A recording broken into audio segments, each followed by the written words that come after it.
Hi, this is Anna here with El Potty. Today I want to go over the number one reasons for potty training refusal, which I've spoken about many times in all my social panels.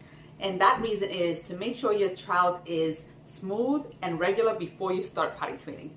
If your child is constipated, there's no way the potty training experience is going to go well. So you want to take care of that beforehand. And of course, you want to take care of that through the gut, through what they eat, through the activities, right? But of course, you're dealing with children, so many times you're dealing with picky eaters, which takes time to kind of rectify. It's not impossible. I've seen it with my own eyes, and I've helped parents in the past.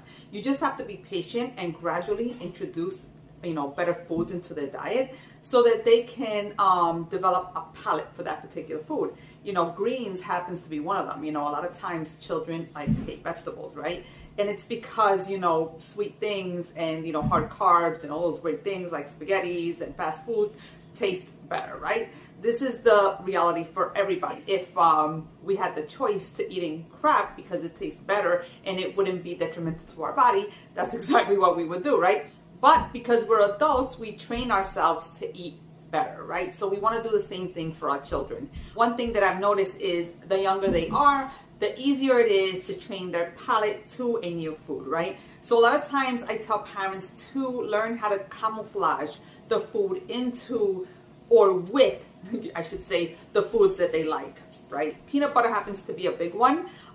Children who love peanut butter, that's easy because you can easily paste peanut butter into anything and make it taste good.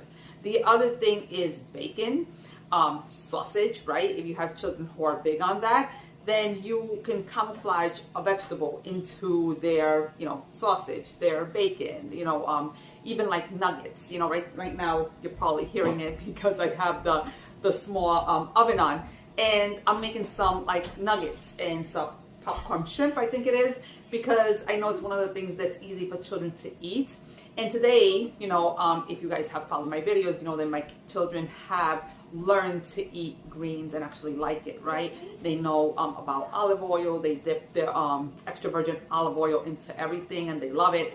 But one thing I haven't obviously dipped into everything, because it's almost impossible with a busy lifestyle, whatnot, to kind of introduce your children, fast or all at one time to a variety of different vegetables, right? So I have here a zucchini and a squash.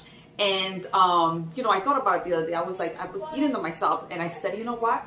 I don't think the kids have, really dived into it. So, we're going to cook it today, and it's going to be a big possibility that my children might reject it.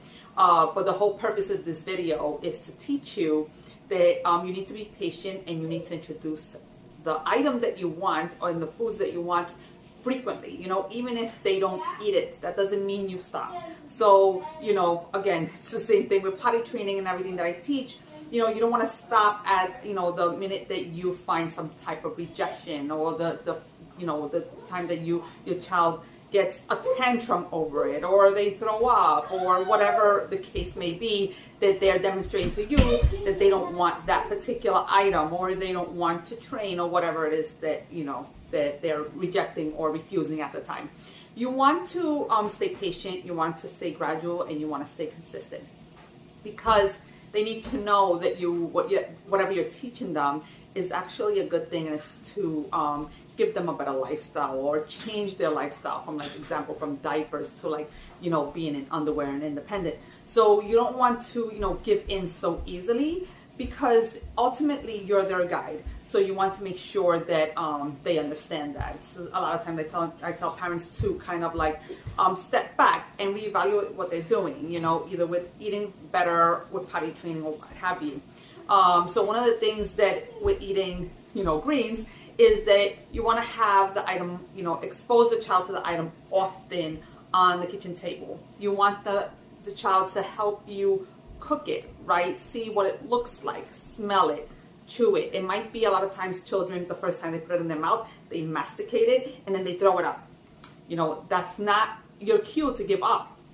Actually a good thing, believe it or not, because if they masticate it and they throw it up, that means that they were brave enough to like actually put it in their mouth. Some children just look at food and they're like, ew, no, I don't want it. Or they smell it and they're like, no, you know, but if they actually like are curious and put it in their mouth, that's actually a win, even if they chew it up and throw it out. Like what I'm going to do today is I'm going to camouflage, you know, I'm going to cook this first of all, and then I'm going to camouflage it into something that they like. And like I said, I'm cooking some nuggets here and some popcorn shrimp.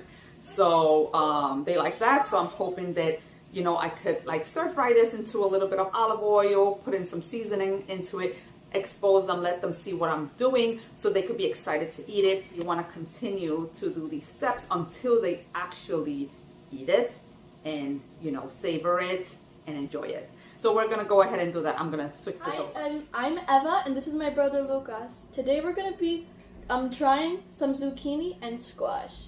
First we're gonna peel it, and then we're going to cook it. Yeah, and also, you guys are probably like, what's that chick right there? Mm-hmm. Yeah, that's my plushie. I got it from Easter. Easter was yesterday. Happy Easter! Late Easter. Alright, so first we're going to peel it, like Lucas said. Wait, can I peel it? Wait, baby. Okay.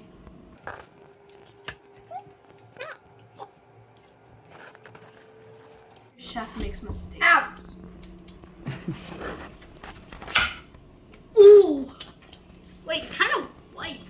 Yeah, it's supposed to be. It's squash. I thought it was yellow. That's the round part.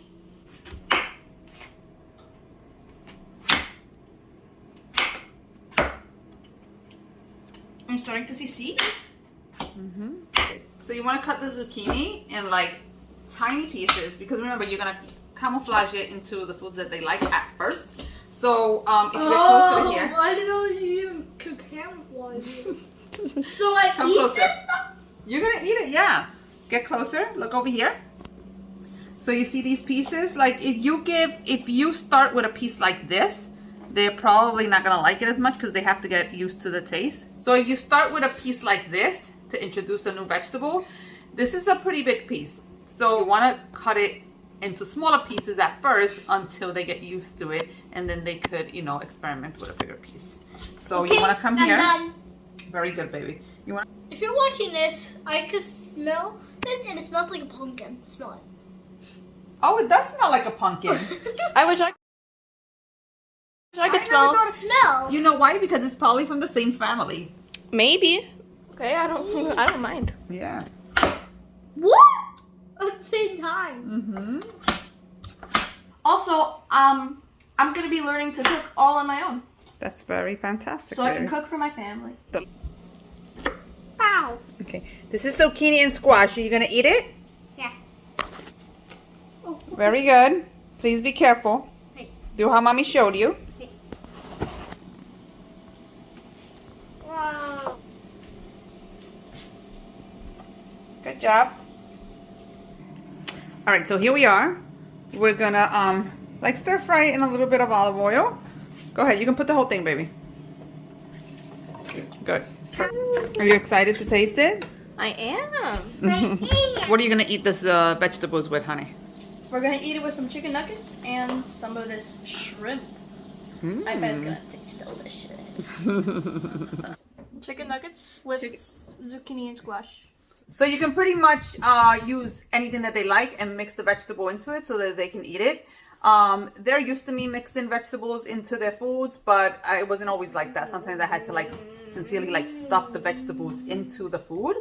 I mixed it really good so that they wouldn't realize it. But they're gonna try it today, and I don't expect them to eat it. But if they do, yay, we'll continue to cook it. Okay, let's check it out. All right. I like this. It's good. You like it? You sure? Let's see. Come on, Luke.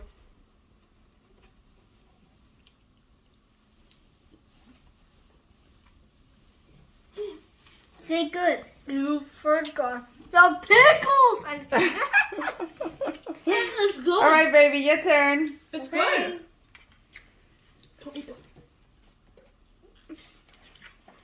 Mmm. Yeah. We love it. Yes? We love it. Oh my God. Okay. Make more tomorrow. Okay, so that went well, thankfully. But, funny thing is that my kids are used to this, like I said, right? But it wasn't always like this. I had my picky eaters and I had my struggles. But little by little, I started implementing the same strategies that I implement with potty training, which is, gradual training, gradual introduction, Research actually shows that in order for the palate to become, welcoming to the foods, the different foods, it has to be introduced an average of 7 to 8 times, right? Which is why it's really important for children to actually put the food in their mouth, to smell it, to get to, familiarize themselves with it, basically, around the table, see other people eating it. So, all those steps are normal. So I don't want you to give up. I don't want you to give up at the first, vomit, if they, vomit it out, of course, as long as they're not allergic to it or anything like that. But, don't give up. As long as you continue to introduce it, even if you have to blend it in foods, sometimes the actual taste can be blended, like even in a smoothie. For example, arugula. Arugula has that like bitter taste. My kids love it because, again, they got used to it in a gradual format. They used to love like romaine lettuce, which that took a little while as well. And then I started chopping up arugula into very little pieces and kind of like throwing it in there, right? Because arugula does have that like bitter taste. And even if when you put it in a smoothie, you can still like get your child used to that taste in their palate. So if you have to throw it in there, if you have to mix it into foods or anything like that, that will gradually get them to a point where they're actually enjoying the food. So it's another way to get them used to that so that they can eat better, and therefore their gut can be better and they can actually poop better, which actually leads to a better potty training experience, because if you are confronted with a constipated child and you're actually trying to potty train, again, that's really not going to go well. So the real 2 things that need to be, rectified is their bowel movements before you start potty training, right? And their education. Like they need to be aware of their, what their body is doing. There needs to be that awareness of what's happening in their body when they're peeing, pooping, or what have you. So again, these are actual steps to like get your child to eat a little better so they can poop a little better. So anyway, this is Anna here teaching you how to potty train your children. Peace.